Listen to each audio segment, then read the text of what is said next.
The Pharisees went off and plotted how they might entrap Jesus in speech. They sent their disciples to him with the Herodians, saying, "Teacher, we know that you are a truthful man, and that you teach the way of God in accordance with truth. And you are not concerned with anyone's opinion, for you do not regard a person's status. Tell us, what is your opinion? Is it lawful to pay the census tax to Caesar or not?"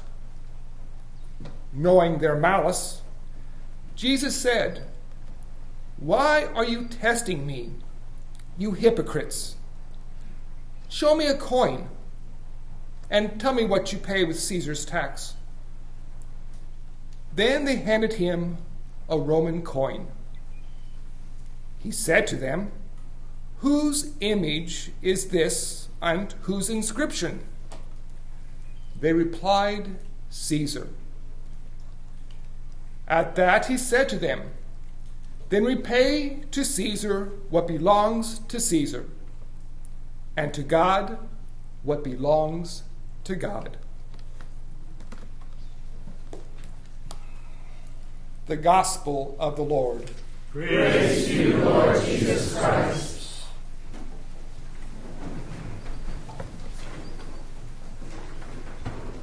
I've really enjoyed being here this weekend. And anytime I can share my understanding of Jesus the Redeemer with others, it is truly a blessed moment. I think all of us are gathered here because we have been redeemed.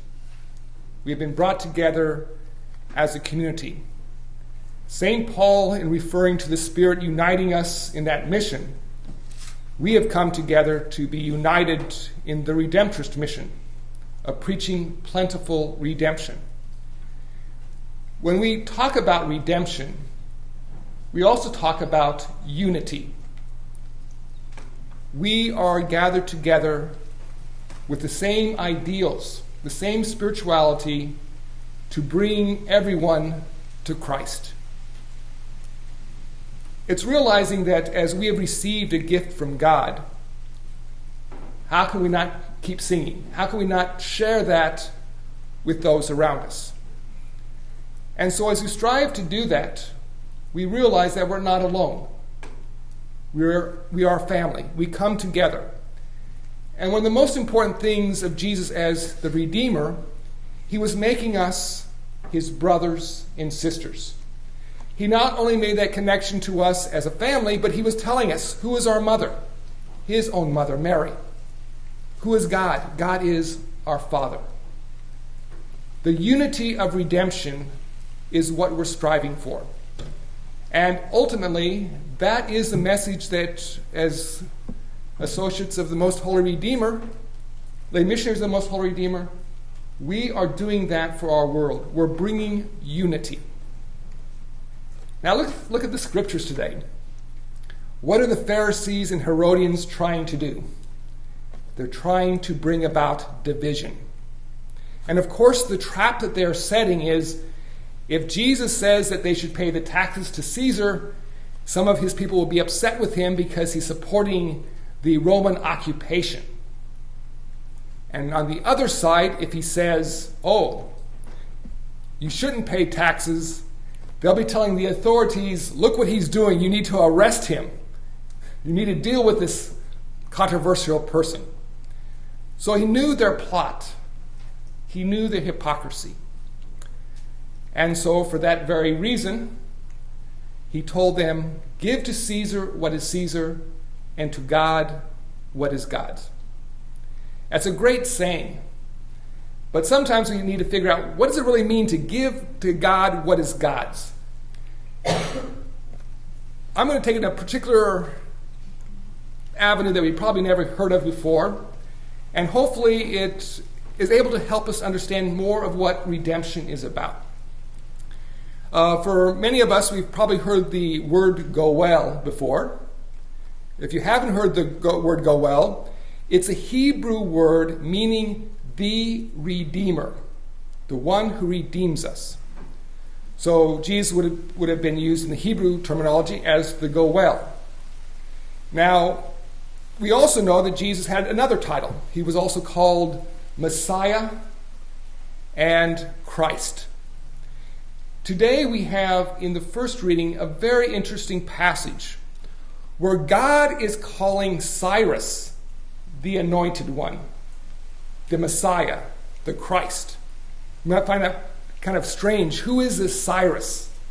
Why is he important?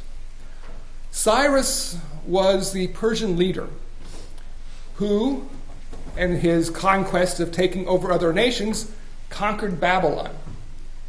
And when he conquered Babylon, he allowed the various people to go back to the homelands to celebrate their faith as they had done before.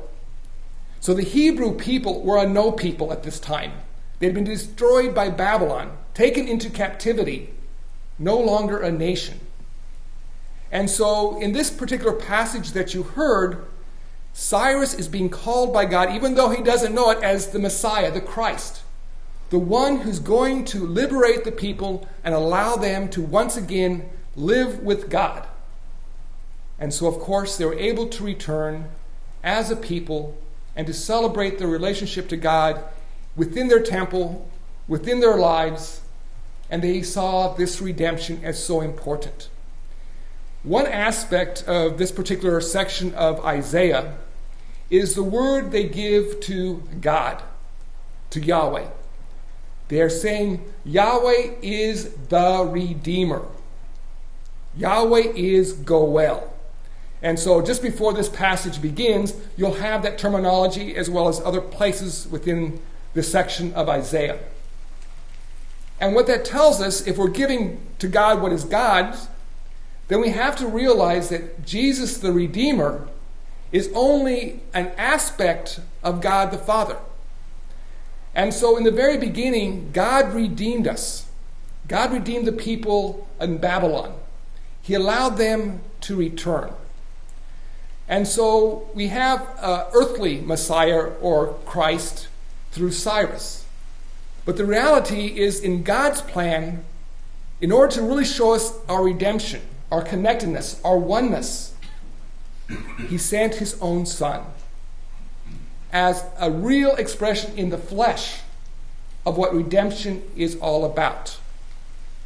And so as we celebrate today, giving to God what is God, we know that we've been redeemed from the very beginning. But we needed to have Jesus show us in the flesh what it really meant.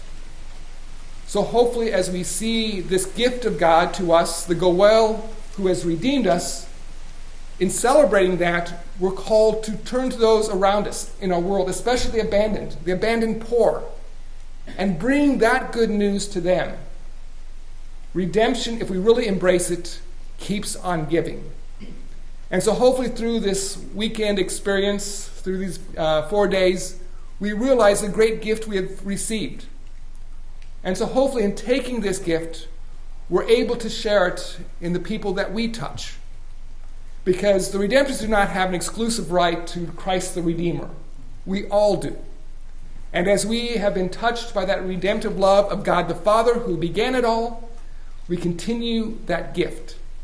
So hopefully as we go forth from this day, we continue striving to get that unity that we need with one another and share what we have, the great message of God's redemption for all people. Many years ago, I was traveling to a little campground called Black River Lodge in southeast Missouri. My mom was there, my uncle was there, and my son was already there. It was a Friday night, and my car, and this place is out in the middle of nowhere, and I was driving out in the middle of nowhere. It was dark, and my car dies on me. I found out later as my transmission. So I'm in the middle of nowhere. I'm on a country road. There's no shoulder, and I'm pulled over as far as I can, but I've got nowhere to go because the road drops off. So I'm sitting there, and a few cars go by. Nobody stops to help me. My cell phone's dead. I got no charger. And what am I going to do? Well, suddenly over the hill comes a van. The guy pulls over in front of me, and he says, "Do you need some help? I can help you push your car off the road to get it out of trouble." I said, "Man, I'd really appreciate it. Thank you." So he comes around. We push my car off the side of the road. It goes down a little bit of a hill, but that's okay because it's out of harm's way. He says, "Do you need a ride? Can I take you somewhere?" I said, "Tell you what, man, I was on my way to Black River Lodge. Could we get to a gas station or something? Maybe I can get a phone call to my uncle. He can come and pick me up." Well, this fella, I find out he's got not only himself, but his wife, and his 2 kids with him. And they were going somewhere. I get into his van, and he takes me out of his way. I know he was out of his way. And it's a piece out of his way. It took us half an hour to get to where he wanted to drop me off because he knew where Black River Lodge was. He took me to a spot that was going to be easy for my uncle to find. Ultimately, I found out. He says, "Here's my cell phone. Call your uncle." I had his number. And so I called my uncle. He came and got me. Well, I checked my pockets because I wanted to help this guy out with some gas or whatever. I was broke. I was flat broke. I had nothing on me. So I tell him, I said, "Man, I'm sorry, but I wanted to give you some gas money or something, but I'm flat broke." And he said, "I'll tell you what, this has been a really bad day for me." And I could see it in his face. He said, something bad had happened. I could see it. And he said, "When I came over that hill and I saw you, I thought, you know what? If I help this guy out, maybe it'll make everything even for the day." And I said to him, "It did, man. It made the day even." And for me, it was a moment of redemption for me. And I hugged the guy. I said, "I got to thank you, man, because you just gave me a very great gift. Thank you." And he got in his van, and he proceeded to go where he and his family were headed. But it was a wonderful, wonderful experience for me, a wonderful experience of the Spirit being. Thanks. My husband Peter and I, we always have a date every single day at church at 5 o'clock every single day. We say the Vespers and then we say the Rosary. But before I went into the church that day, I go around the church and I happened to see a homeless person laying there. So I went there to him and I tapped him on the shoulder and I said, "Hi, I'm about to say the Rosary. Or we're about to say the Rosary. Would you like to come join us?" And he was facing the wall, so I didn't know if he was dead or if he was alive or anything, but I just went up there and tapped him on the shoulder, and then he turned around and he looked at me, and I guess the sun hit his face because he was just grimacing like that. And then I repeated it again. "We're about to say the Rosary. Would you like to come join us?" And he's like, "Oh, okay." I don't know if he really knew. So then I said, "Okay, let's get up and then let's put your shirt on because we're going to go inside the church." So we helped him put his shirt on, button his shirt up, and then I said, I asked him, "Are you Catholic?" He said, "No." So then I said, "It's okay, you can still come in and I can show you how to say the Rosary." But before we did, I said, "Let's go wash yourself up." And then so I took him around to the back where the restrooms are so he can wash his face, his hands, and everything. And as we were walking, I was talking to him and I said, "When you go into the church, we're going to see some water, and that's holy water." And then I asked him if he knew how to make the sign of the cross. Had no idea. Showed him how to make the sign of the cross. And then when he walked in, I said, "You're going to see Jesus," and we usually genuflect. And then that was the whole our conversation then. And then once we got into the church, I pointed to him, "Here's the holy water font.